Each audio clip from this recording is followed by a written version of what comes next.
Hey everybody, my name is AceFangirl, and welcome back to another episode of Aviary Attorney. Last time we did some more investigating into our client's case, and we found out a lot of things. We found out that our client, probably the most important thing that we found out, let's just start there, is that our client is not who he says he is. He's not, in fact, the Prince of Spain. He is probably what I think to be the partner at R&M Associates, because that's where we found Mousy. Oh wait, we did learn that. I predicted that before it happened. That's why I got confused. We also talked to the chocolate shop owner, and basically Falcon told us we shouldn't come back until we know for sure who could have bought the chocolate. And what else do we do? We got confirmation that monkshood and wolfbane are the same thing. It's a type of poison. The swan lady said that her seller that sells her the roses also sells her monksbane. So that's a little bit alarming. Now, the problem is, I'm not sure if she's going to talk to me. The other problem is, I'm not sure if the trial's supposed to start today, because it says clock, and I feel like that means we're supposed to be going to trial. So I'm just going to check a couple places just in case. Oh, shoot, it is trial day. He's not a Spanish prince, though. All right, what was I thinking? Let's leave. All right, I definitely feel like we do not have all the information that we're supposed to, but hopefully we'll be able to figure it out, right? I believe it. Oh, and we have our sassy prosecutor. We get to see him again. Once again, Falcon and Sparrowson find themselves waiting outside the doors of the Tribunal de Gran Instance. Are you feeling nervous, Falcon? I'm feeling a little bit more nervous this time than last time, because I know that I don't have all the information that I need, and I'm gonna have to figure out a bunch of shit during trial. But no, I've done that Ace Attorney before, so I'm good. Actually, I think we might have a handle on this case. All the pieces are coming together nicely, except for those pieces that are completely missing, but whatever. Awesome! Let's demolish that pompous prosecutor with walls of evidence. Oh no, that's our client. I was about to say, oh my god.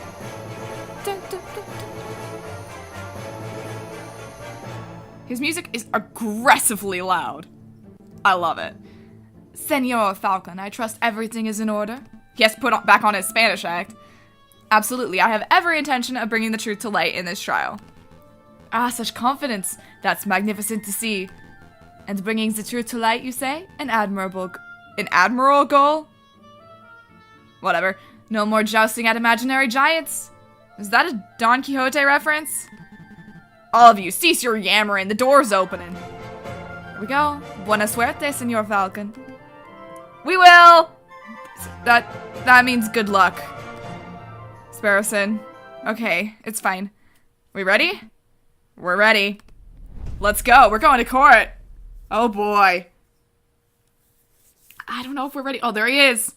Our rooster friend. JJ. Where's the judge? JJ. Severin. Nervous? Why would I be nervous? I'm not nervous. I'm as calm as a cuckoo. You're the nervous one. This whole courtroom is nervous. Whoa, cool your feathers, Falcon. Terrible. You can't even maintain a stoic facade. I thought this trial would be the perfect opportunity for you to redeem your previous embarrassments. Oh, he's sassy. But if this is how you act before the trial has even started... Why, you pompous-tailed, posture-perfect... Your Honor? Oh god, what kind of animal is that? Oh, it's a wolf, Romulus. Yeah, also someone pointed out in the comments that I was completely wrong, and Vulpine means fox, and Romulus, or whatever, like, root word of Romulus is wolf. And, I mean, I don't know how I didn't know that. I feel very silly. Whatevs. Order, order, let's all settle down. Court is now in session. Psst, Falcon. What is it? Is it me, or does the primary judge look hairier today? That's a different judge to the one who presided over Dom Cathalin's trial, you doofus. Oh. Still, it's a little strange, isn't it? Not really. That's how judges work. Not really. There are a dozen judges in Paris alone. It only makes sense that we see different ones in different cases. Excuse me, Your Honor? I was under the impression that Judge Maxime would be residing over this case. Where is he? Judge Maxime has gone on temporary sick leave due to a terrible accident with a flight of stairs. Oh no. I feel like we got a conspiracy here. But rest assured, assessors, prosecutor, defense, and members of the jury that I am more than qualified to fill his shoes. Without further ado, let's get this show underway. This is the trial of Prince Juan Querido, who stands accused of murdering Major Howell and of conspiring to murder the king himself. Roll call! The defense is present and ready, Your Honor. The prosecution is ready, Your Honor. Good. Very good. I expect this to be a nice, speedy trial. I don't want to see this dragged out by technicalities and bureaucracy. Boy, welcome to the legal system. Well said, Your Honor. I expect that once the court sees the overwhelming evidence, this trial will be over in 5 minutes. Who are you, Von Karma? 5 minutes? You're just messing with your head, Falcon. Keep it together. Yeah, this is literally Von Karma right now. So we're all on the same page. Excellent. Prosecutor, please call your first witness to the stand. Very well. I call the police officer who investigated the crime scene. I call upon Inspector Giuseppe Volerti. Step up to the stand, Inspector, and recite the oath. Wow, this is going super fast. Ah, this man again. I swear to speak without hatred and without fear, to tell the whole truth and nothing but the truth. Please recite your name and occupation for the court record. My name is Inspector Giuseppe Volerti. I am a servant to the law, a scourge of the gutter rats. That will do, Inspector. We've all heard your monologue before. Whoa, Kokoriko really is going for a speed round, isn't he? Now, can you tell us what you witnessed on the morning of the 7th of January? Were you there? Of course. At 10 o'clock in the morning, I was called to the Louvre's Grand Gallery by one of the King's Royal Guards. Oh, no, okay. Never mind. Did you just say o'clock? Oh, I missed it! Damn it! There I saw Prince Juan, King Louis Philippe, the corpse of Major Howell with a rose in hand, and around 24 citizens.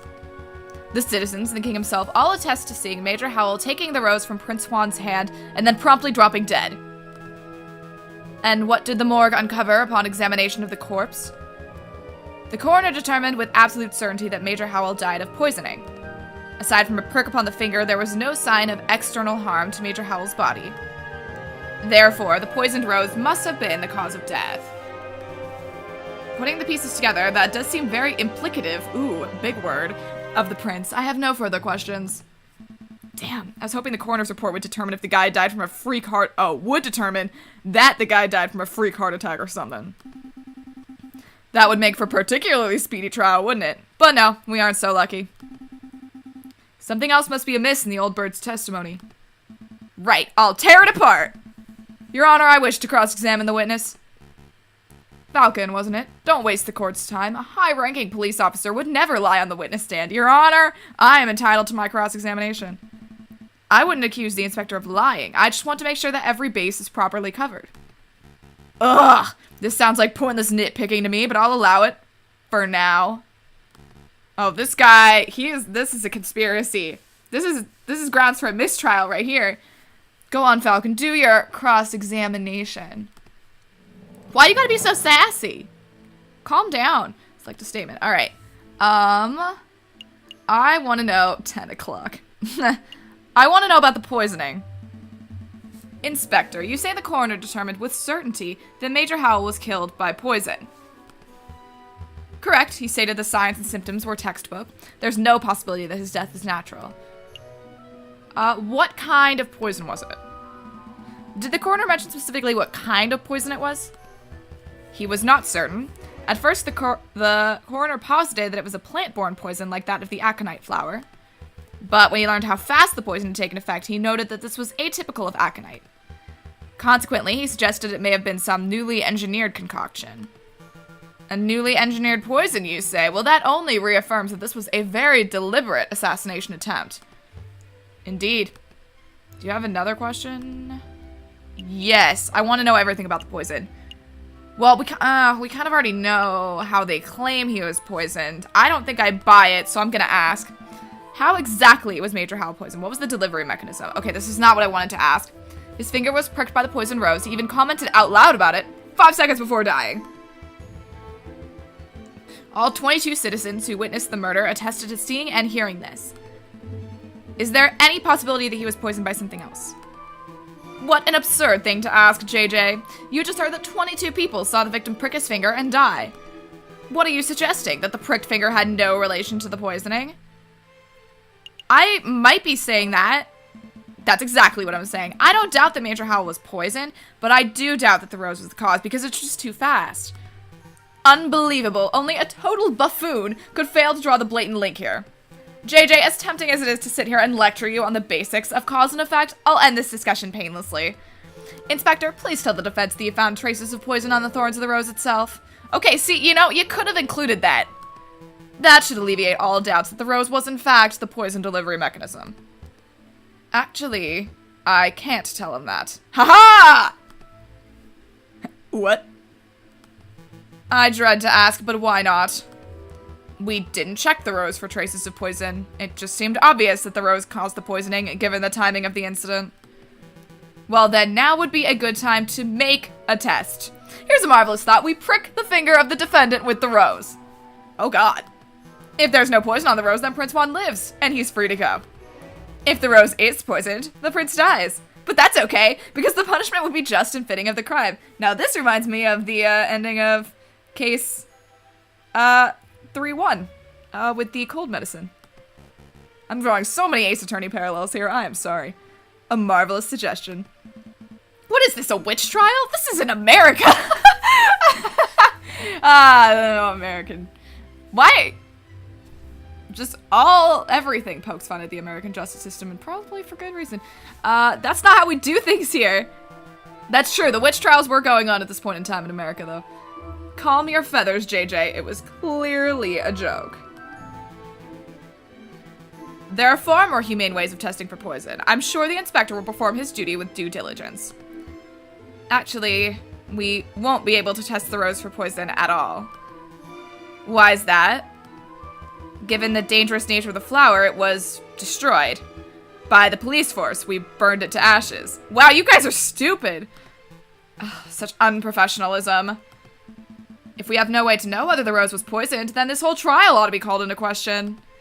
Nice try, JJ, but through the process of reasoning by elimination, we can still deduce with absolute certainty that the rose was poisoned. In other words, there was nothing else at the crime scene that could have caused the poisoning. Wrong! There was something else at the crime scene that could have contained the poison. Something the investigative police blindly overlooked. Ooh, the chocolate. Chocolate wrapper. Look at this. Now, here's the problem I'm foreseeing. We don't know who bought this chocolate, so we're gonna have to do some bluffing eventually. What am I supposed to be looking at? It's the paper wrapper to a piece of chocolate. It was found in the Louvre, the Salle du Tibre to be precise, and we can date its consumption to the day of the incident. You're not suggesting that Major Howell ate a piece of poisoned chocolate moments before he died? I most certainly am. Yeah, what do you guys think? You guys like that? Yeah, I thought you would. Did you see this wrapper at the crime scene for yourself, Inspector? The police force does not have the time nor resources to trawl every piece of trash at the crime scene, I'm afraid. In other words, you overlooked it. Astounding unprofessionalism. The prosecution is right to be disgusted. What a disgraceful display, Inspector. I offer my apologies, Your Honor. Dang, this guy, continuously gets torn apart by everyone. I feel a little bit bad, but not really. I don't want your apologies. I want you to do your damn job properly. Get off the witness podium before I kick you off myself. As you wish. I'll take my leave. Until next time, messieurs. Bye. So let me get this straight. The chocolate wrapper was found at the crime scene. Correct. And you have reason to believe that it was consumed on the day of the incident? I do. I have an expert food tasting witness who is willing to testify, if need be. That is an actual lie. You have a foodie witness? I don't recall anyone like that. Who on earth are you talking about, Falcon? Oh, I see. But do you know for certain that Major Howell consumed this chocolate? Thank God he didn't press me on that. Sparrowson is by no means qualified as an expert witness. Well, that's a fact we're still investigating. I see. And do you have evidence that this chocolate was, in fact, poisoned? Shit. Again, that's something that may require a little more time to definitively prove. So then, in actuality, you do not have evidence that Major Howell consumed some poisoned chocolate. Excuse me, I don't know what the burden of proof here is, but that could be a reasonable doubt. Instead, you have a solitary piece of rubbish that you plucked straight out of the gutter. That's weak, even for you, JJ. He right. Let's move things along. I have another witness I would like to summon.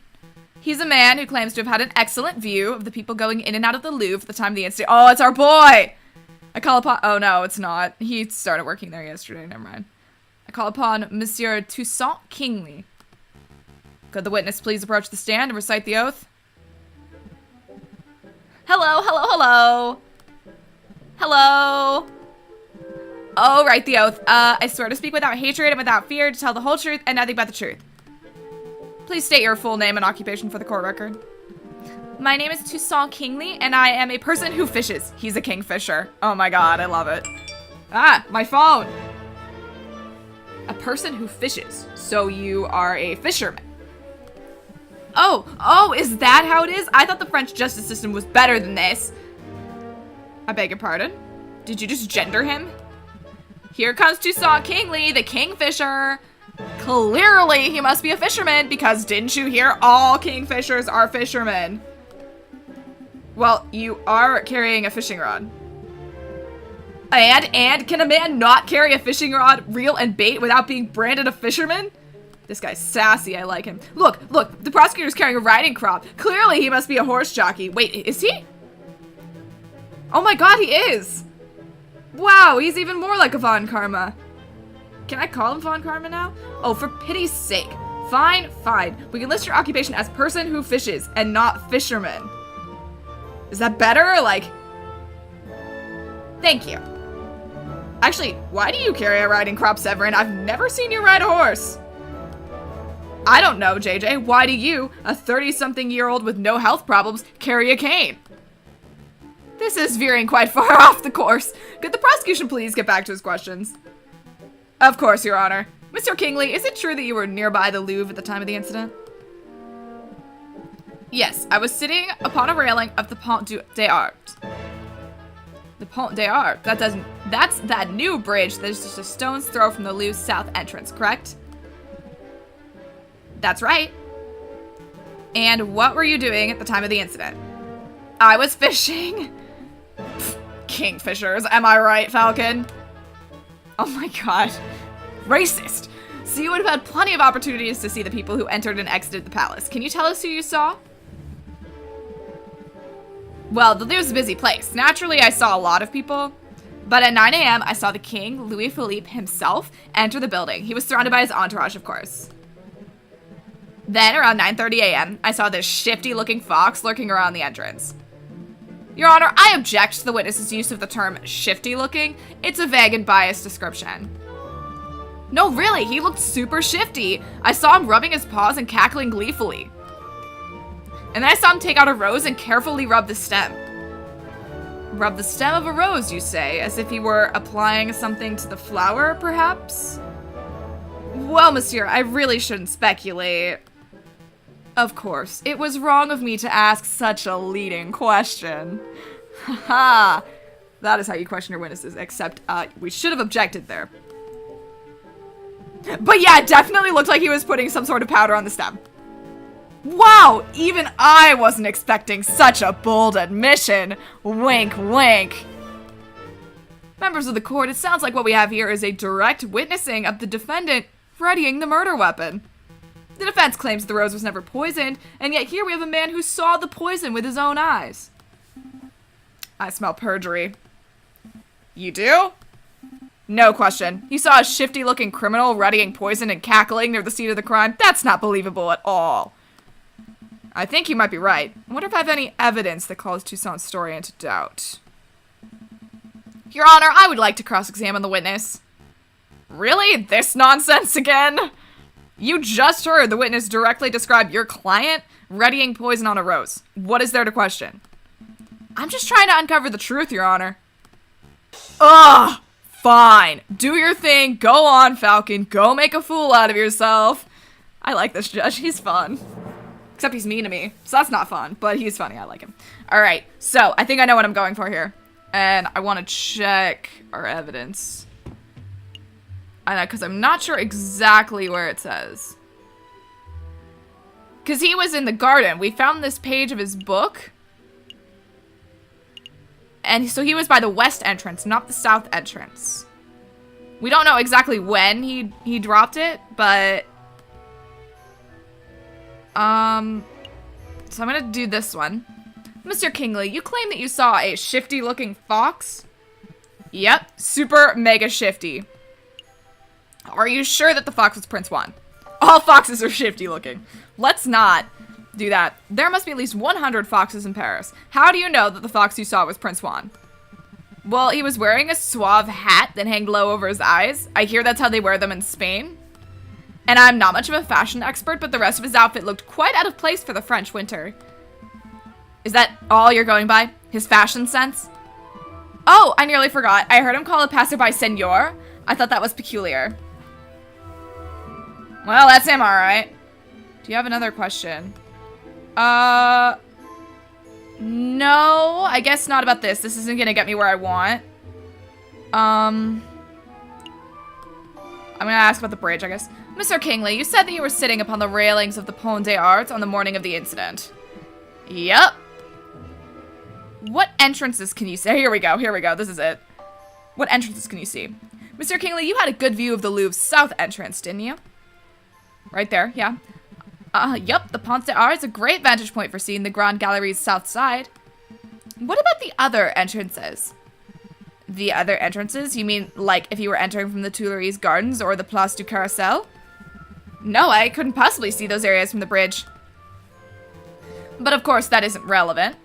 Mr. Kingley witnessed Prince Juan entering the south entrance with flower in hand, and that's what counts. No, what if Prince Juan used another entrance? What if Prince Juan didn't enter from the south entrance? What if he approached the Louvre from the gardens? Because that's where he said he was. Above or below? Tuileries Gardens to the west.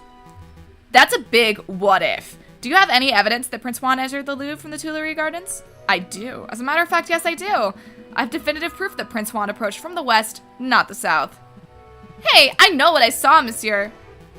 I'm doubtful too. Go on, JJ. Show us this definitive proof that Prince Juan entered from the Louvre. Entered from the Louvre? From Tuileries Gardens? What? Don't think that's right. The book page. Look at this. A book page? Page 44 of Don Quixote, specifically. It was found just outside the Louvre's west entrance. They're relying a lot on this evidence that I found. I could totally be lying. This proves nothing. I'm not done yet. Take a look at this. Don Quixote. This is the book Prince Juan has been reading in jail since his arrest. I believe he has had it on his person for some time. And yet, page 44... Oh, yes. Not yet. And yes, page 44 is missing. That was the first thing I checked. You do realize what this means, don't you, Severin? The defendant was present in Tuileries Gardens prior to entering the Louvre.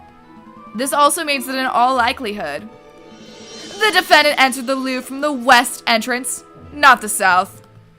He could not possibly have been seen by Monsieur Kingley from the Pont du Art. It's de, not du. What? I know what I saw, monsieur.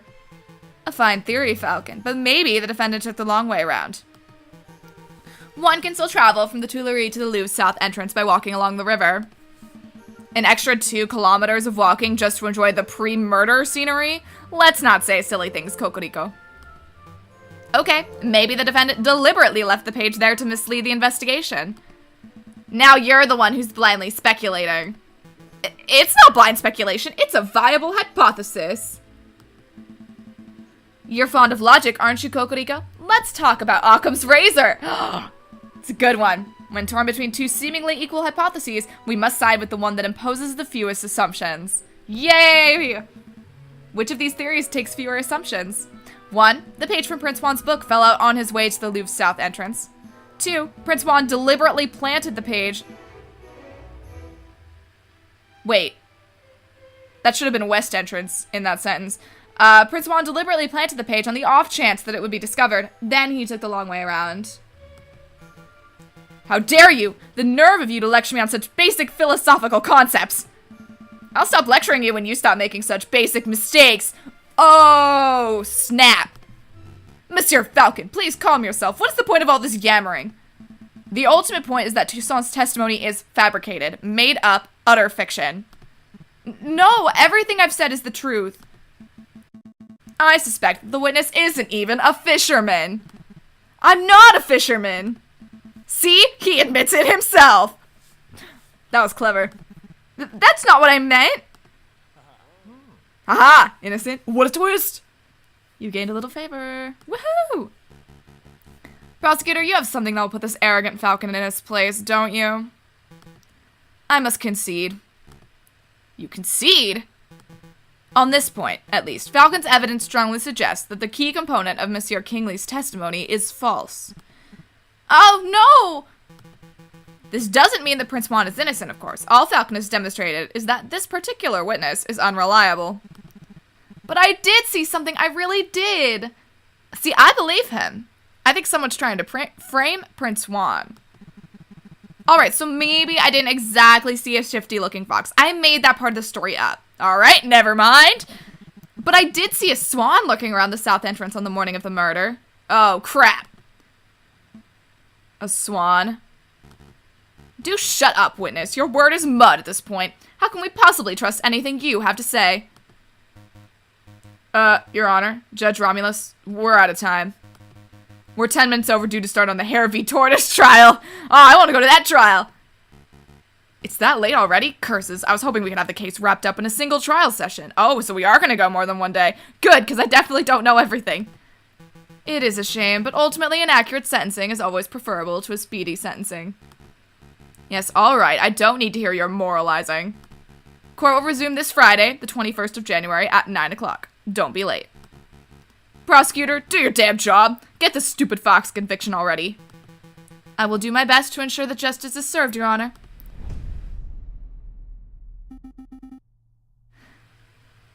A lot came up in that trial, huh? Yeah, no doubt about that. But something's bothering me. Why would that fisherman guy, Monsieur Kingley, lie on the witness stand? Maybe he was coerced? Well, it's possible that he was coerced or bribed. That's just what I was thinking. Maybe the real murderer threatened the fisherman into making up a story about Prince Juan. Let's keep an open mind. Anything's possible at this stage. But to be perfectly honest, something else is bothering me about the trial. Judge Romulus is definitely bothering me. Judge Romulus, he's acting without a shred of professionalism. He's obviously more interested in securing a guilty verdict than he is in discovering the truth. But why? Maybe he has a vendetta against Spanish royalty? I'm not so sure. There must be something else at work here. Excuse me, Monsieur Falcon? Oh, hey! What's up? Sorry to bother you, but, this letter just arrived. I think it's for you. Oh, God, that looks like a blackmail letter. A letter for me? I wonder why it wasn't sent to my office. Have you been demoted to courier status, Rupert? Oh, hush, hush, Barrison. I don't need to be, pitied by a first-year dropout. Ooh, good comeback. So, what does the letter say, Falcon? It's a threat. A threat made with cut-out newspaper letters. Whoa, I didn't know those things actually existed. Let me see. Falcon, stop your investigation or there will be consequences. Scary. There's no question that this letter originated from Major Howell's murderer. He, or she, must be aware that we're getting close to uncovering the truth. Sounds about right, but why would a person write with cut-out newspaper letters like this? Masking one's handwriting would be the most common reason. Although, I can't help but wonder why they would bother, since we don't have any handwriting samples to compare it to. We're still going ahead with our investigation, though, right? Absolutely. Oh, yes, absolutely. If a lawyer were to turn every time they received a threatening letter, they would never get any work done. Besides, with only 3 days before the next trial session, we can't afford to be worrying about petty things like this. Tuesday, Wednesday, Thursday. Wow, you're right. Let's make those days count. Let's do that in the next one, but let's see where we can go. We need to make a plan. Let's make a plan. We got the Chocolate Emporium, Le Canard Joyeux, probably to find out about the judge, the Palais du Louvre, the Louvre again, and then R&M Associates, which is probably going to be a good idea to go visit. I don't think we can go back to the Chocolate Emporium yet. I'm probably going to start with Le Canard Joyeux, because if my suspicion is correct and the judge has something to do with the murder, we could possibly get some info on him, and then maybe he's the one that bought the chocolate. So we could take his photo to the chocolate emporium and see if I'm right. But R&M Associés would also be a good idea, because we need to get some more info. So, we'll start on all of these tasks in the next one. I'll see you then.